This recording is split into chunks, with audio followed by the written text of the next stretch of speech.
First and foremost, I want to give all praise, honor, and glory to Yahweh Ba'Shem Yahushai Ba'Shem HaKakodash. Yahweh is to this world, ignorantly calls God. Yahweh Shai is to this world, ignorantly calls Jesus. Ba'Shem means in the name, Rakah means spirit, and Kodash means holy. And that's on the Paleo Hebrew. I also give double honors to the elder bishops and apostles of Great Millstone that taught me this truth. And, just blowing the trumpet in Mount Zion, as the scriptures have commanded us to do, going over news and articles that are tied to prophecy. Okay, we are living in times of prophecy. And just to get, the right mindset in place, I'm going to start with the scripture in the New Testament.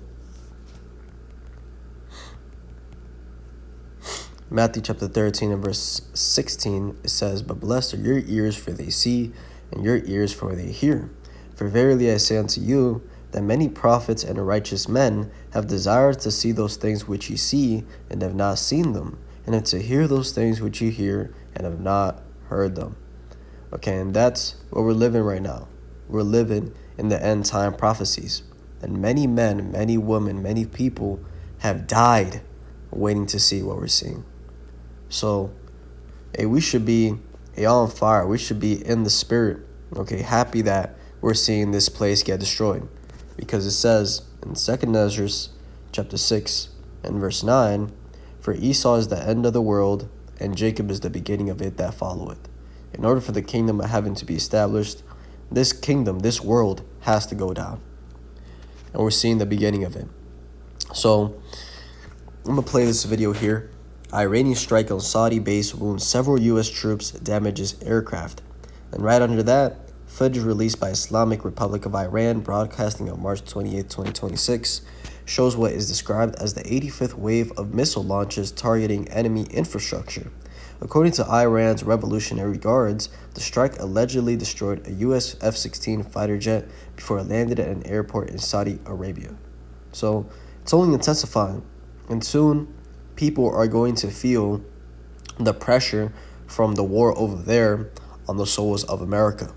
Fox News, 3,500 U.S. troops arrive in the Middle East. Okay, U.S. says first ground forces arrived in Middle East. So, this is turning up, and one more, 3,500 U.S. Marines, same thing, arrive in the East. 300 U.S. soldiers wounded as Israel vows to escalate strikes on Iran. Yahweh Ba'Shem Yahushai Ba'Shem HaKakodash, call halal. Okay, all praise. It's one of the key staging grounds for U.S. operations in the region, which makes the Prince Sultan Air Base in Saudi Arabia such an appealing target for the Iranians. According to U.S. media reports, around a dozen American soldiers were wounded, including 5 seriously, and several aerial refueling planes were hit in strikes carried out by Tehran. Iran broadcast what it claims are images of the operation on national television. The Islamic Revolutionary Guard said it carried out its 84th wave of retaliatory strikes using missiles and drones. In a statement, the IRGC claimed that its operatives destroyed a number of refuelers and the logistical fleet supporting the U.S. terrorist army at the Al-Kharj base. It's not the first time the Prince Sultan base has come under attack. In a previous incident on March 1st, a U.S. serviceman was wounded and later died from his injuries. Shortly after that, Iran managed to damage 5 refueling planes that were on the tarmac.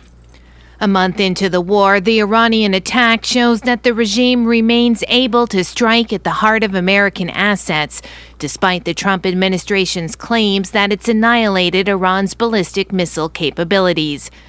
Meanwhile, American and Israeli forces are continuing their strikes. Iran's foreign minister has accused them of targeting civilian centers, including schools, hospitals, and residential areas. The University of Science and Technology in Tehran was also reportedly damaged. Nearly 1,500 Iranian civilians have been killed since the war began, according to a report by several human rights NGOs. On the American side, 13 soldiers have died since February 28th, and nearly 300 have been wounded. Right, so a couple key things to highlight there. First is we can see the pride of Edom. Okay, Trump is talking about how we've annihilated the technology, the missiles of Iran. That's not true at all. And the reason he is saying that is because of the pride of these Edomites. Okay, it says, "Thou that dwellest in the clefts of the rock, whose habitation is high." Obadiah 1 and 3. I'll start at 1. It says, "The vision of Obadiah, thus saith Yahweh God concerning Edom. We have heard a rumor from the Lord, and an ambassador sent among the heathen. Arise ye, and let us rise up against her in battle. Behold, I have made thee small among the heathen. Thou art greatly despised.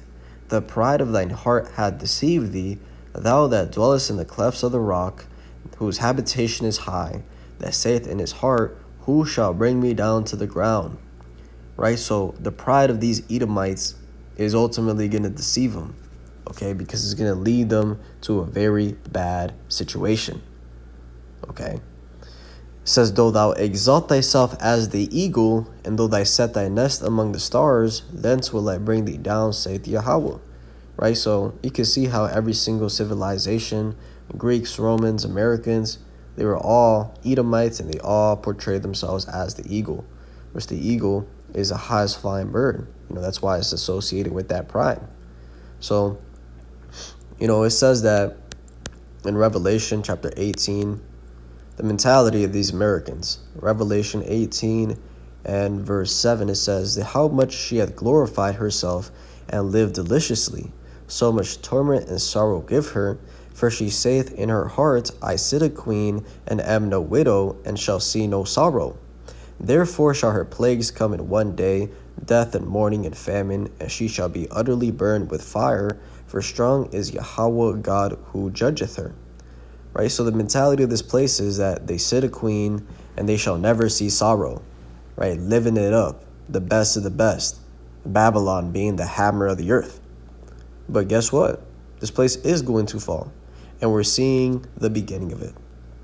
So that's the first point, is the pride of these Edomites, the pride of Trump saying, yeah, we did all this, but really they're not doing nothing. They're trying to save face.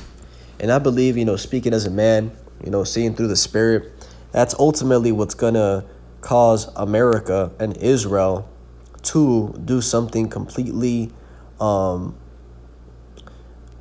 insane, if I put it like that. Something that everyone is going to look like, what the hell? Like, why would you guys do that? For example, like a pocket nuke. The reason U.S. and Israel, would possibly do something like that is to save face. To save face that they're actually losing. So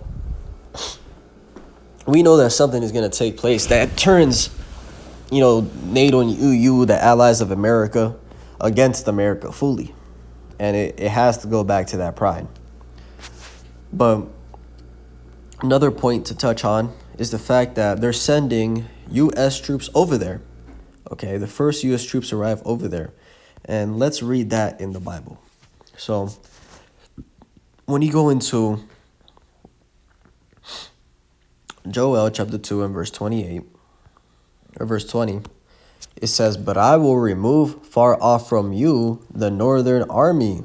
I will drive him into a land barren and desolate, with his face toward the east sea, and his hinder part toward the utmost sea. And his stink shall come up, and his ill savor shall come up, because he had done great things." Right, so the Lord's going to remove this northern army, North American army, and send him to a land barren and desolate. Okay, those deserts of Saudi Arabia, with his face toward the east sea, okay, going into the Persian Gulf, and his hinder parts were the utmost sea, going into the Red Sea. Right, that's the Saudi Arabia region. And that is where World War III will take place. And we're seeing it right now. This is the will of Yahweh Ba'Shem Yahushai, how the troops are going over there. And it even talks about how a lot of you Americans are not even going to want to go fight over there, because y'all know that this system is not for you. Jeremiah 51 and verse 30, "The mighty men of Babylon have forborne to fight. They have remained in their holds. Their might hath failed. They became as women. They have burned her dwelling places. Her bars are broken."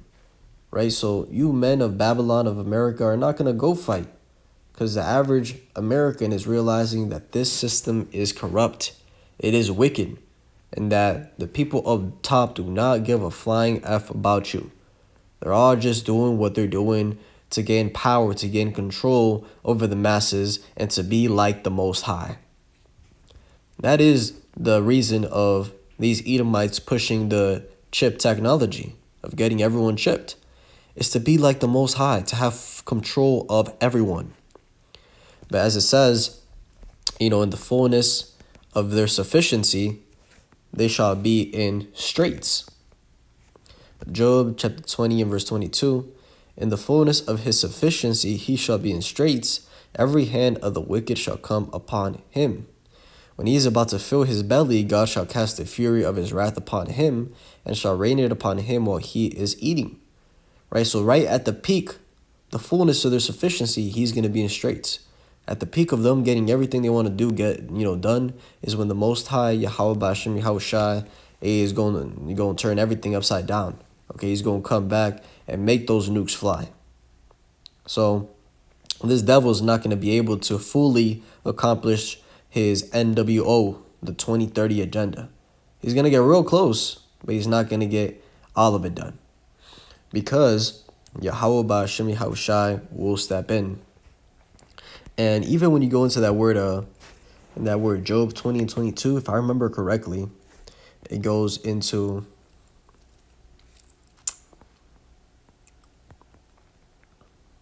that word wicked. Every hand of the wicked shall be upon him. Goes into labor, right? Labor, suffer, wretched would labor, workman. So every hand of a workman is going to be upon you devils. Going into how the average American is waking up. And he's going to come against the system. That's why it says in 2nd Injures chapter 16 and verse 2nd Injures 15 and verse 15, it says, For the sword and their destruction draweth nigh, and one people shall stand up and fight against another, and swords in their hands. For there shall be sedition among men, and invading one another. They shall not regard their kings nor princes, and the course of their actions shall stand in their power. All right, so these people are going to be coming against the government, doing whatever they want to do, okay? Survival of the fittest. And it goes back to people realizing the injustices. And it's going to be division at multiple levels, okay? Not just left wing and right wing. No, even divisions between right wing. You already see that right now with the whole thing of Trump, and I believe right wing is. I always get that mixed up. The left wing is right wing is Republican. So even in the right wing, you got people that were for Trump that realized Trump is really for Israel, and now they're against Trump. Straight hardcore. Hardcore MAGAs. But I'm going to get one more scripture.